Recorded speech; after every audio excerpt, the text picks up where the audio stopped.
ये अमृतमय श्लोक है। भक्त के लिए, प्रेमी उपासक के लिए यही जीवन है। ये सब साधन मार्ग हैं, पर ये हर संप्रदाय के, हर साधना के उपासक के लिए ये अमृतमय श्लोक है। भगवान इस श्लोक में बोले हैं सुलभा, मैं बहुत सुलभता से उसको प्राप्त हो जाता हूं। जैसे महाप्रभु बोले क्यों न बिन कष्ट रस सिंधु को पीजिए, तो कह रहे तस्याहम सुलभा, मैं उसके लिए सुलभ हूं। सुलभ माने बिल्कुल सहजता से प्राप्त हो जाता हूं। किसके लिए? बोले अनन्य चेता सततम यो माम स्मरत नित्यशः, जो मेरा अनन्य चिंतन करता है, नित्य निरंतर चिंतन करता है, बस यही जीवन का लक्ष्य रहा है। गुरु कृपा से बच्चापन में ही गुरुदेव भगवान की बलिहारी यही बात डाल दी थी कि बच्चा निरंतर भजन करने से जो झांकी आती प्रभु, वो में शब्द याद है, झांकी आती तब जानना चाहिए भजन, एक क्षण भी भजन न छूटे। ये संस्कार अगर कहीं भगवान की कृपा से और मार्ग का गुरुदेव उपदेश करते तो एकदम कोरा स्वभाव था वही पड़ता, पर भगवान ने जहां जैसे पहुंचाना होता है वैसे ही, जैसे सन्यास मार्ग में भी थे तो हमारी निराकार में रति नहीं थी, गंगाधर भगवान शिव के रूप में आसक्ति थी। अब हमें पता चला कि क्यों नहीं होने दी निराकार में, क्योंकि रूप में ही लाना था उनको कृपा करके, इसलिए निराकार में आसक्ति नहीं होने दी। फिर उनका सारा पहले विधान होता है। गुरुदेव भगवान ने ये पिताश्री से कहा, पिताजी आए और कहा कि ये लड़का बाबा बनना चाहता है स्वामी जी। वो आते जाते थे घर में, वो सैमशी में उस समय स्वामी जी विराजमान, तो उनका पाणे छोड़ जाओ, एक हफ्ता बाद ये घर भाग जाएगा, या फिर हम एक हफ्ता बाद मंत्र दे देंगे, तब जान लेना कि ये साधु बनी ही जाएगा। उस स्वामी जी जैसी आपकी इच्छा छोड़ के गए। एक हफ्ते जो है गुरुदेव भगवान ईंट ढोवाना, झाड़ू लगवाना, बड़े कार्य करवाना, और जैसे पेड़ा आदि आते सबको बांटते, हमें एक भी पेड़ा नहीं देते। शाम के एक बार भोजन की अनुमति पाल, 7 दिन तक चुपचाप शेष। फिर कहा अच्छा कल गंगा नहा के आ जाना, मंत्र दे देंगे। ठीक है, सुबह गए, स्नान करके तो पंचाक्षरी मंत्र दिया। मंत्र दे के कुटिया में गए, फिर उठ के आए, बोले सुनो आओ एक बात कहनी। बैठे, बोले 12 मंत्र भी ले लो। तुम कहा जपेंगे कौन? बोले पहले तुम ये जपना, लेकिन ये रखे रहो, आगे काम आएगा। हमारी समझ में नहीं आ रहा था कि मतलब मंत्र 2 क्यों दे रहे हैं। ये पहले से भूमिका तैयार थी वृंदावन की, हमें पता नहीं था। 12 मंत्र भगवान श्री कृष्ण का, पंचाक्षरी मंत्र सबसे पहले दिया। बाद में पता चला कि ये बीज तो गुरुदेव ने ही पहले बो दिया था कि जिस मार्ग से घूम के जाना है। वो कह रहे थे कि बाद में तुम्हें पता चलेगा, वो बाल्यावस्था थी, मेरी मति गति वहां तक पहुंच नहीं रही थी। और जपे हम पहला ही, जपे पहला ही, बाद में जब भगवान शंकर ने इधर, तब हम मुझे समझ में आया कि बीज तो गुरुदेव भगवान ही अंदर से बो दिए थे पहले ही। ये कृपा गुरुदेव भगवान की हुई कि चित्त में बैठाल दिया कि निरंतर चिंतन करना यही संन्यास है, यही साधना है, यही भगवत प्राप्ति का स्वरूप है। गुरु कृपा से पूरे जीवन भर एक बात रहे कि हम कभी 1 सेकंड के लिए अपने आराध्य देव को ना भूले। पूरे जीवन भर इसकी चेष्टा गुरु कृपा से करते। अन्य सब बात थी साधन की, पर बात उसमें प्रधान ये थी कि भूले ना। जैसे हम गायत्री मंत्र भी जप रहे हैं नैष्ठिक ब्रह्मचर्य में, तो गुरु के द्वारा दिया हुआ पंचाक्षर मंत्र लिखा हुआ है, बार बार उसे देख रहे हैं, या अंदर से देख रहे हैं, गायत्री मंत्र चल रहा है। बड़ी कृपा रही है, मन को भागने के अवसर नहीं मिले। अनन्य चेता सततम, इसीलिए हम आपको फिर कह रहे हैं, बहुत जल्दी लाभ लेना है तो इसको डबल पटरी में फंसाओ। यह जो एक मन बहुत ठोर कर कह कर उसने सच उपायो, बहुत जगह नहीं लगता है कि एक प्रभु में लगाओ फिर संसार में, प्रभु में ही 2 जगह लगा दो। बड़ी चतुराई से फांसा जाता है। यदि मंत्र से भाग रहा हो और तुम्हें कहीं रूप का अभ्यास हो भगवत कृपा से, तो रूप में फंसाओ, चरणों से लेकर के मुकुट तक, मुकुट से लेकर चरणों तक इसको फंसाओ। पर यह कठिन बात है, रूप आना कोई साधारण बात थोड़ी। तो डबल नाम में फंसाओ। जैसे कल कहा था कि शरणागत मंत्र चल रहा, राधा लिखे है, राधा बार बार, और शरणागत मंत्र जा कहा जाएगा। तो जब गायत्री जी जब करते थे अनुष्ठान पुरस्चरण का, तो सामने पंचाक्षरी मंत्र लिखा हुआ है और गायत्री मंत्र चल रहा है। अगर हम जरा सा भी चूकेंगे तो या तो मंत्र छूटेगा और या तो वो दृश्य छूटेगा। बिल्कुल मन को कोई जगह नहीं रखते थे, कोई जगह नहीं रखते। अनन्य चेता, ये बहुत बड़ी सिद्धि, बहुत बड़ा लाभ है कि अन्य कुछ स्मरण ना आवे। इसका अभ्यास आप कर लीजिए, फिर नशा तो ये चढ़ा देगा। ऐसा नशा चढ़ता है, ऐसा लगता है जैसे खोपड़ी घूम रही हो और उसके साथ मंत्र घूम रहा हो। ये ऐसे करो तो पका जैसा दर्द होने लगता है, एक एक नस नाड़ी मंत्राकार। न भोजन की इच्छा है, न किसी के देखने की इच्छा है, इच्छा रहित केवल मंत्र चल रहा है। तदाकार वृत्ति, मंत्राकार वृत्ति। अब इतनी प्रपंच की वृत्तियां फैलाए हो, इतना बहिर्मुख हो, कैसे बात समझोगे अंतर की। अनन्य चेत, भगवान कह रहे मैं सुलभ हूं, सुलभ हूं।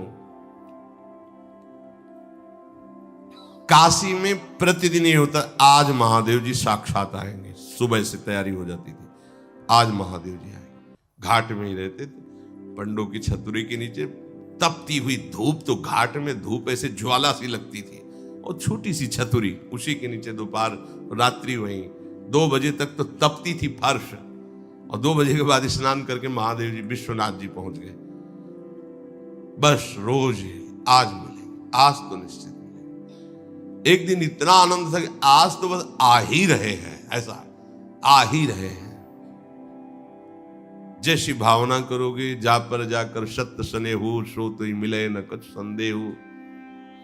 भयंकर जटाओं का बोझा ऐसे, इतना बड़ा हाथ में त्रिशूल लिए, देखा दोपहर में नग्न पैर से आ गए। अब अपने जो जहां पागल हुए उसको दिखाई, साष्टांग दंडवत। मौन, कुछ बोले नहीं उससे। हम तो बस वैसे ही स्तब्ध, जैसे कोई जड़वत। बाद में विचार आया, इसका मतलब क्या था। मैं ही मैं हूं, दूसरा कोई नहीं है। अलग से देखने की भावना मत करो, कण कण में मैं विराजमान हूं। एक दिन भाई जी के प्रति बहुत आकर्षण जब था, तो एक स्वप्न देखा कि स्वप्न में हम भाई जी से पूछ रहे कि मुझे श्री कृष्ण की प्राप्ति कब होगी।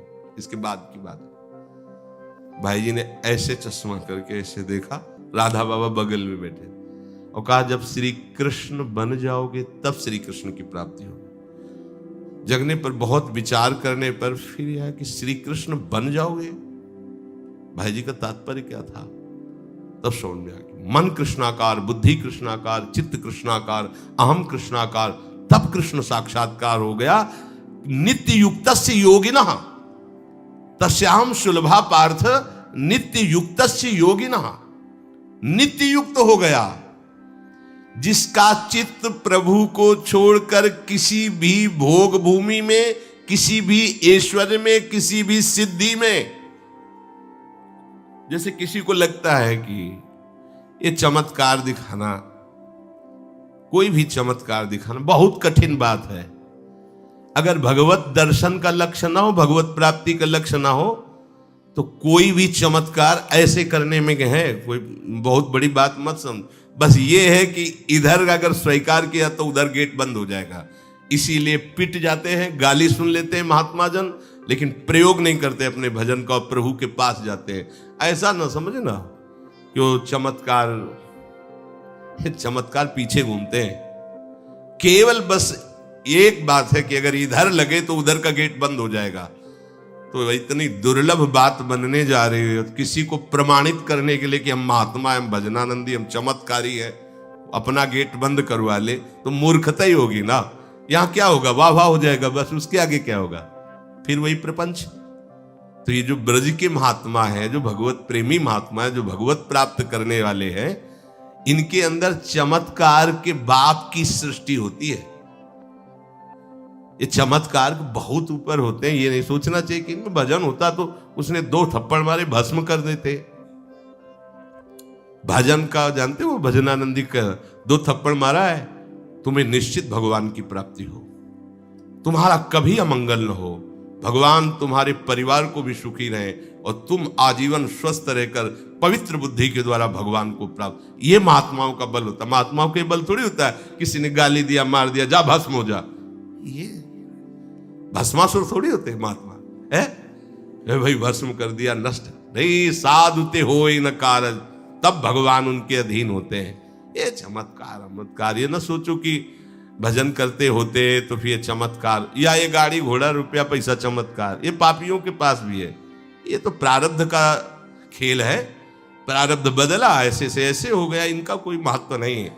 महत्व है नित्य युक्तस्य योगिना, तुम्हारा चित्त निरंतर आराध्य देव में युक्त है कि नहीं। किसी भी ऐश्वर्य, किसी भी भूमि, किसी भी पद का कोई भी संबंध, आश्रय, चिंतन नहीं। ये हुआ अनन्य चेता। जैसे पतिव्रता स्त्री का मन केवल पति के ही सुख में निमग्न रहता है, पति का चिंतन, पति की बातें, पति वो उसी में मगन रहती है। पति के सिवाय उसके मन में अन्य किसी पुरुष का राग पूर्वक चिंतन कभी होता ही नहीं।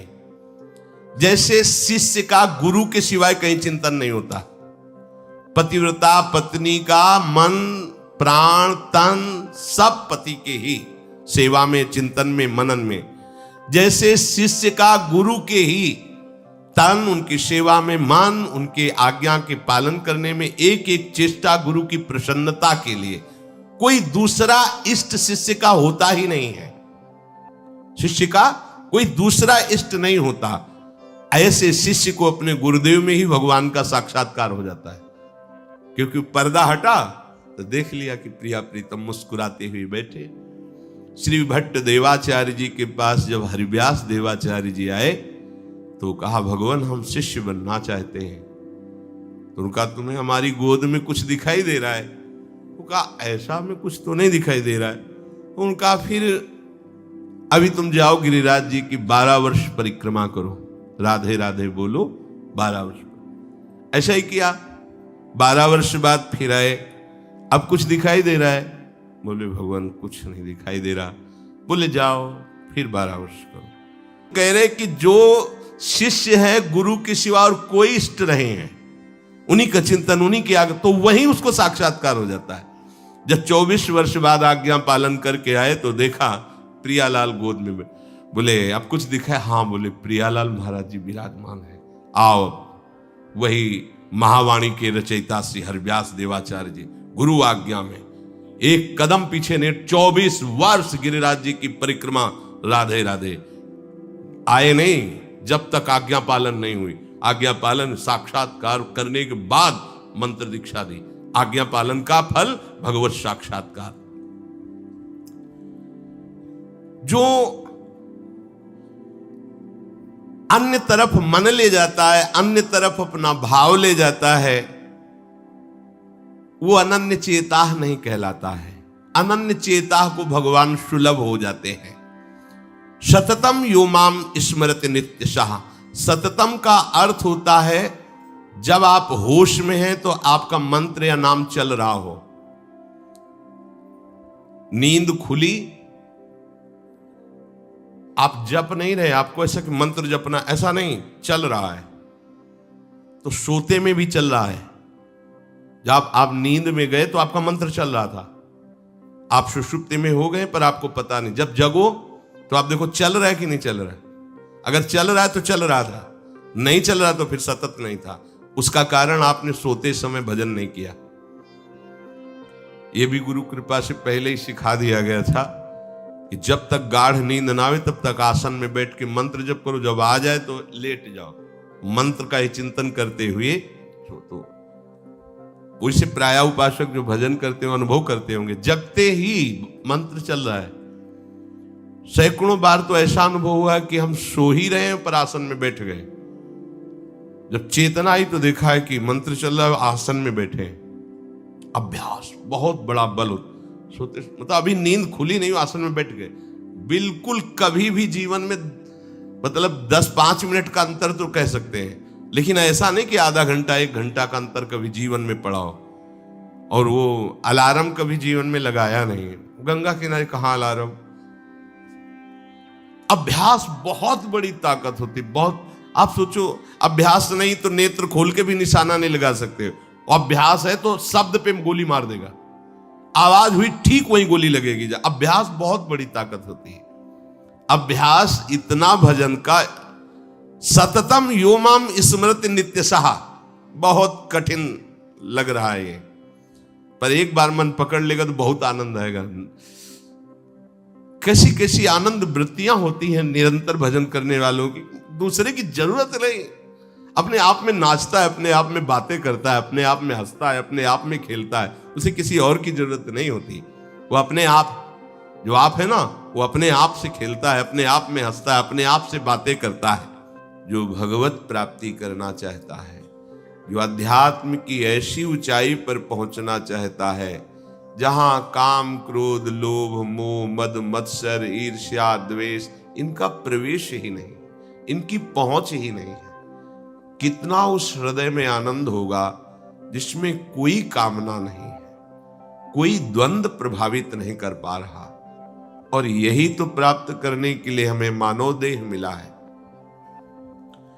पीछे के पद में भगवान ने भक्त्या युक्तः शब्द का प्रयोग किया था। भक्ति युक्त, भक्ति प्रभु के सिवा अन्य कोई हमारा प्रिय न रह जाए, यह है भक्ति की कसौटी। ज्ञान की कसौटी, आत्मरति के सिवा और कहीं रति न रह जाए। आत्मावान, आत्मरति, आत्म क्रीड़ावान, बात एक ही है। हम श्री कृष्ण बोले, ज्ञानी आत्मा बोले, योगी परमात्मा बोले, भक्त भगवान बोले, वो एक ही बात है। पर अन्य कुछ रह जाना, ना वो ज्ञानी है, ना वो योगी है, और ना वो भक्त है। भक्त्या युक्तः, प्रभु के सिवा अन्य कोई सत्ता नहीं, अन्य कहीं महत्ता नहीं, अन्य कहीं अपनापन नहीं। चाहे वो वस्तु हो या व्यक्ति हो या स्थान हो, चराचर जगत में कहीं भी अपनी प्रियता ना रह जाए, इसी का नाम भक्ति है। कहने को भक्ति सरल लगती है, पर इसीलिए कठिन है कि सब जगह की प्रेम फांसी को काटकर एकमात्र आराध्य देव से प्रेम करना बड़ा कठिन है। बातें बना लेना बड़ा सरल है, पर अपनी ममता को, आसक्ति को समेट पाना बहुत बहुत कठिन है। कोई बिरला साधक ऐसा होता है जो अपने लक्ष्य की तरफ रखता है, भगवान सामने, सदगुरुदेव सामने, पर ये दुष्ट इंद्रियां और मन जगत को ही पाना चाहते हैं, जगत को ही भोगना चाहते हैं, जगत को ही देखना चाहते हैं। कैसी मलिनता। इसलिए भक्त्या युक्तः, बातें केवल कर लेना थोड़ी होता कि हमें भगवत प्राप्ति करनी। भगवत प्राप्ति करनी है तो इसके मूल में सारी बात आ गई कि अब मुझे और कुछ चाह नहीं रखनी, और कोई कामना की पूर्ति नहीं करनी, और किसी से अपनापन नहीं रखना, मुझे प्रभु चाहिए। ये सावधान हो जाइए, आप एकांत में भी भगवान के सामने हैं, आपको हमारे श्यामा श्याम देख रहे हैं। ऐसी भावना से हर समय सजग रहोगे तो पापाचरण बंद हो जाएंगे। पापाचरण बंद होते ही हृदय प्रभु की तरफ भाग पड़ेगा। प्रभु की तरफ भागना क्या है? प्रतिक्षण उनका गाढ़ चिंतन। फिर किसी सुख की तुम्हें आकांक्षा नहीं करनी पड़ेगी, किसी सुख का तुम्हें अभाव नहीं लगेगा। इह परलोक सकल सुख पावत, मेरी सो भैया कृष्ण गुण संचु। तुम्हें मेरी शपथ है, तुम कृष्ण के गुणों का गायन करो, कृष्ण नाम रटो, कृष्ण रूप ध्यान करो। इसका फल होगा प्रियाजू के चरणों में प्रीति। जिसका गोरे चरणारविंद से संबंध है, इह परलोक किसी भी सुख की चाह ही नहीं रह जाती। प्रभु करुणा करके कह रहे हैं, वही आचार्य है। मेरी कसम, तुम कृष्ण के गुणों का संचय करो, तुम्हें इस लोक परलोक में सब सुख मिल जाएंगे, कोई अभिलाषा अधूरी नहीं रह जाएगी। पर भक्त्या युक्त, अन्य संबंध, अन्य महत्व बुद्धि, ये कलंक है हमारी भक्ति में। नहीं समझ रहे? चाहते हैं सुख, चेष्टाएं और चिंतन, दुखालयम अशाश्वतम। कैसे मिलेगा? चाहते हो अविनाशी पद और भोग दृष्टि रखते हो विनाशी की, प्रियता रखते हो विनाशी की, गाढ़ चिंतन करते हो विनाशी भोगों का, कैसे अविनाशी पद का अधिकार प्राप्त होगा? अरे तुम्हारा स्वरूप ही अविनाशी है। विस्मृत होकर भोगों में लगने से ही ये तुम्हारी दुर्दशा हुई है। भक्त्या युक्ता, अपने हृदय को भक्ति से युक्त करो। आराध्य देव की शिवा और कहीं चिंतन न जाए। अभ्यास योग युक्तेन चेतसा नान्यगामिना। स्पष्ट कह रहे हैं प्रभु, परमं पुरुषम दिव्यम याति पार्थान चिंतयेत्। निश्चित परम पुरुष दिव्य, उस परमात्मा की तुम्हें अनुभूति होगी, उसका साक्षात्कार हो जाएगा।